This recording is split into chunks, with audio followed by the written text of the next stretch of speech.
The day came for the Thanksgiving service at the Tree of Light.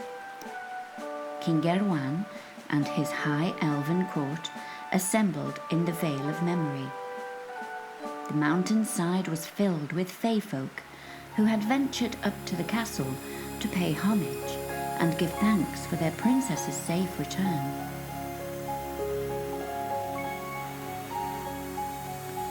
Aldher led the service, where they praised the mother for her guidance, nurture and protection. They sang songs of worship to the beautiful land and nature around them. They cheered and applauded their elven royal family and threw flowers towards Galea and Queen Elena. At the end of the service, King Gaeldor stood in front of the crowd and called Thoran forward. He spoke very highly of Thoran, praising his stealth and guile, his bravery and his overall care of the princess. This deed, he continued, deserved a fine reward. He looked at Thoran and smiled. He bade Thoran to stand at his side. Thoran bowed graciously, not knowing what to do or what to expect. His mouth was dry, and he felt his hand trembling a little. The king gently raised his hand and placed it firmly on Thoran's shoulder, looking him squarely in the face.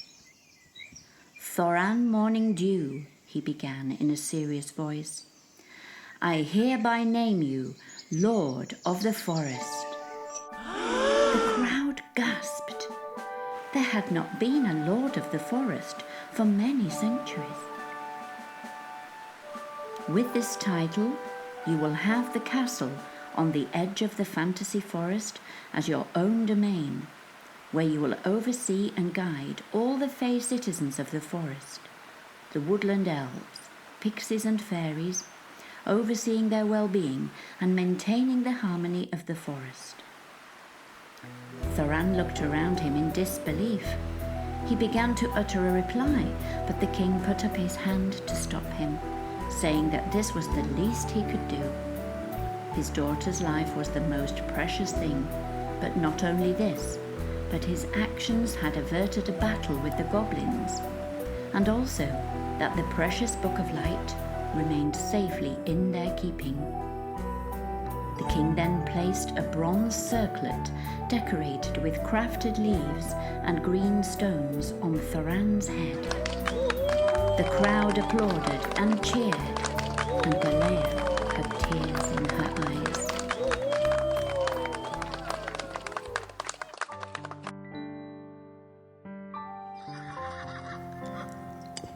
Thoran left the castle the next day and was accompanied and guided to the hidden and neglected castle at the edge of the fantasy forest.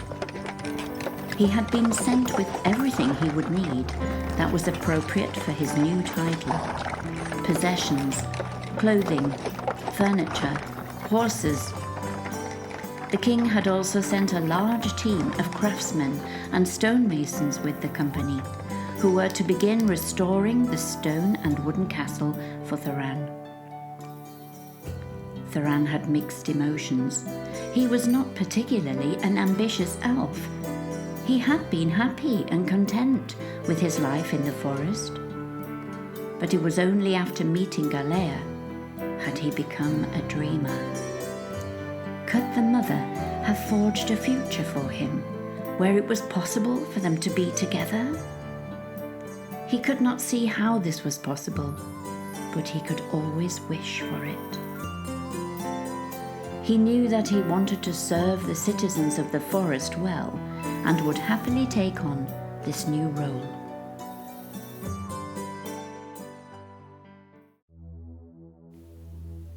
Galea also had mixed emotions on bidding Thoran farewell.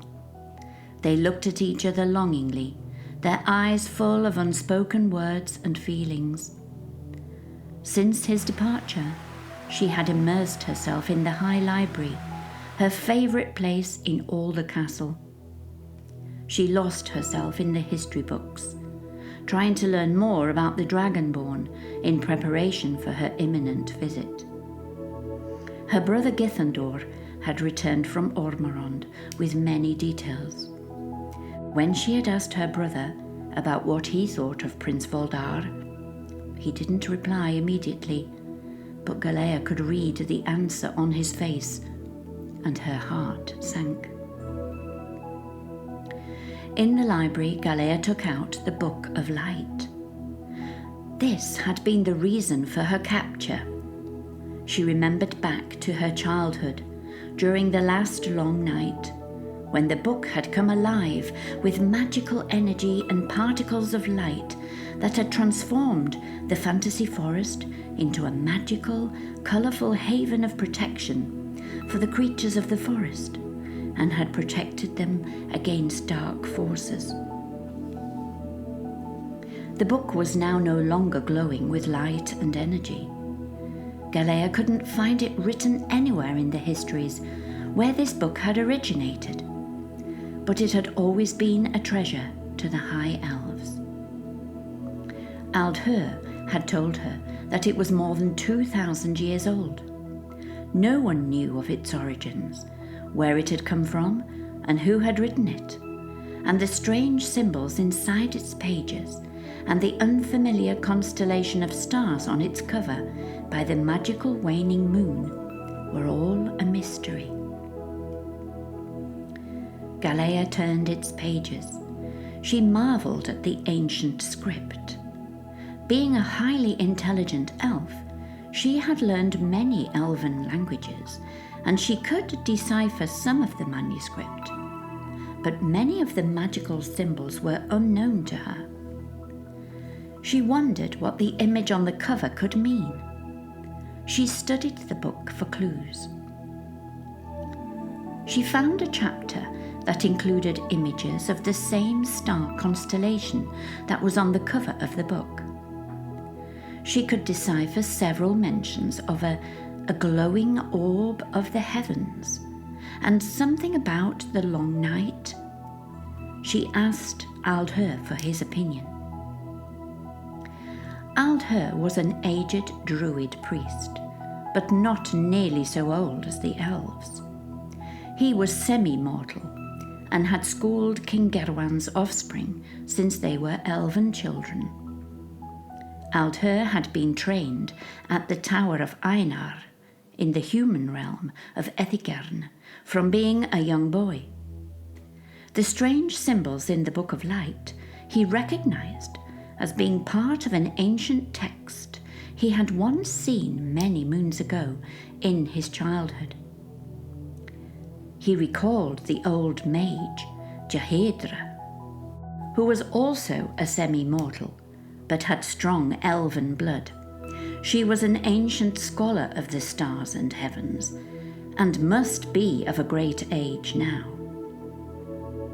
If anyone knew the secrets of the Book of Light, Jaedra would be the one. Aldher was determined to find her. He sent a messenger owl to the Tower of Einar to ask the scholars where she could be found.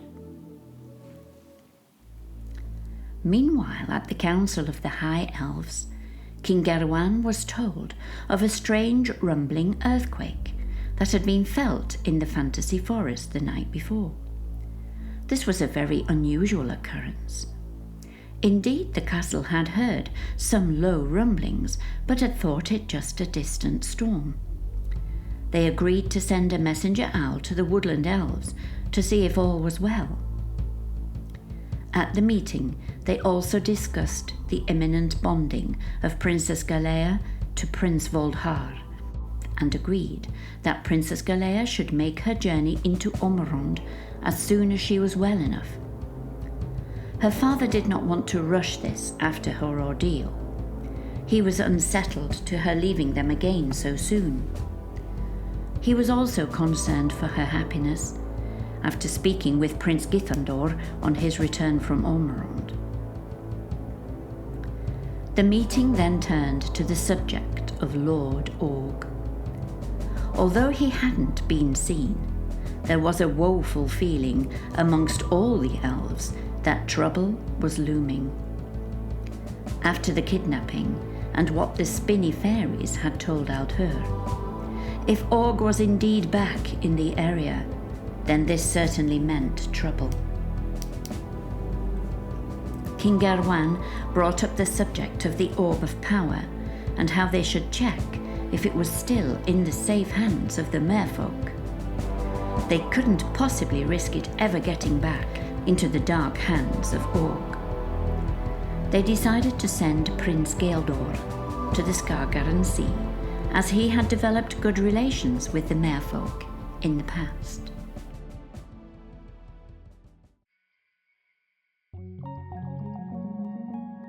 Prince Gaeldor set off to meet with the Merfolk. In his youth, as a young prince, he had spent much time on the seas travelling between kingdoms. Gaeldor had a great love of the sea and loved to visit the coast. When he arrived at the Skargaran beach, he called for Merfolk with 3 blasts from a magical conch shell. The haunting sound travelled deep beneath the waves, travelling through the water like a magical whale song. Merfolk heard the call and came to the beach. She was so pleased to see Gaeldor. They greeted each other warmly, but then Gaeldor discussed with her the worries of the elves regarding the Lord Org and that he may well be in the area. He asked about the security of the orb. Merfolk replied that the orb had laid dormant ever since the transformation of the enchanted sea centuries ago. There had been no movement or life shown from the orb ever since. She reassured him that the orb was constantly watched over in the old temple, and that Lord Org was very unlikely to be able to find it or even retrieve it from its current location under the sea. Nevertheless, Gaeldor could not help but feel unnerved. The elves knew anything could be possible if indeed Org had been able to reinstate any of his powers. It was an unthinkable thought.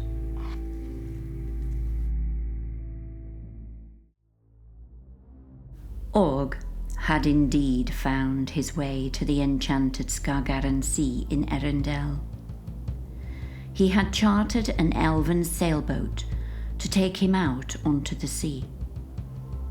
He had with him his scrying mirror, but also he would use his own heightened second sight to sense any nearby presence of the orb.